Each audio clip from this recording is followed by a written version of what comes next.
टाठो बच्चो अस्सलामु अलैकुम वरहमतुल्लाहि वबरकातुहू। शमी जमोज हंद बापत कशरी किताबि हुंद ब्याख सबक हेत छुस बह तोह हाजिर। यह सबक छु वलर रोक बहिम सबक। बह पर सबक तुह थो सबकस कुन जोन। वलरस अंद अंद छ तिम मैदान ते मौजूद यमन मज काफी तादादस मज वीर वपदावन यवान छ। वीर छ यवान वपदावन। यिथन बड़न बड़न वीर वारन छ नर्सरी ते वनान। यम वीर छु महकमा जंगलात वपदावान।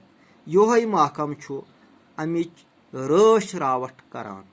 वीर प्लाट बालिया गसित छ यह चटनवित महकमस काफी आमदनी हासिल सपदान। वीर लकर छ मेव पेटि तो क्रिकेट बैट बनावन अलाव जालनस ते लगान।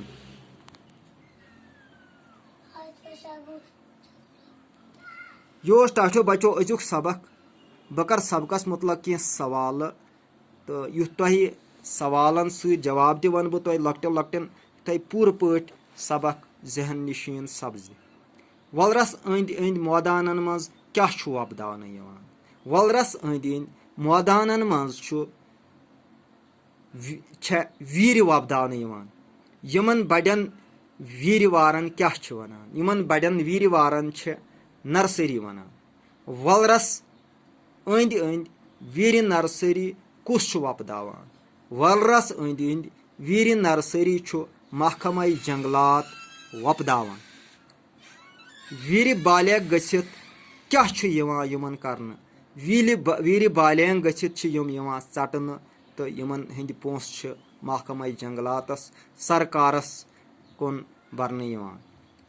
वीर लकड़ी क्या छु बनावन यवान। वीर लकड़ी छ गिन खतर बैट तो मेव खतर पेटि बनावन यवान। यह अजुक सबक। उम्मीद छ कि तुह दियो घर पूर पट किताब कुन परनस सत लेखनस कुन तवज्जो। माजि जेवि बरियो लोल युथ तोह बाकी जबान ते समझनस मज वारियाह मदद मिले। वसलाम।